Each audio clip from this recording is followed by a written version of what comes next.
Hey there, welcome to you in my YouTube channel.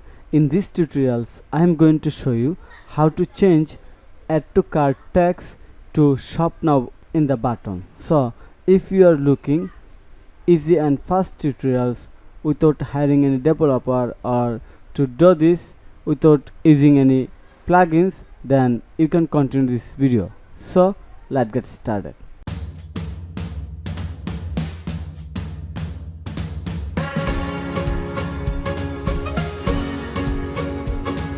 First of all, I am going to my cPanel and open the file manager. So here is the all the files of my website. Then I am going to open WP content, themes, and open the themes folder. So my themes is shopper, so I am going to open this theme folder. Then open the function.php file. Okay,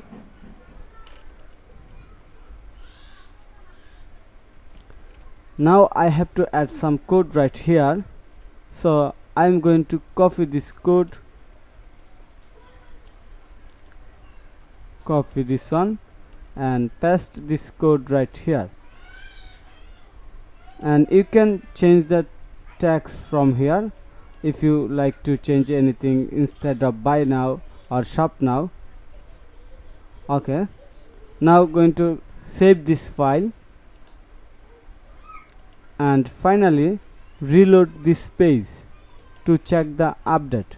Wow, we have done, and we can see right now here buy now instead of add to cart. So thank you for your time to watch this video. If you think this video is helpful, then click on the like button and subscribe to my channel. Have a nice day. Bye bye.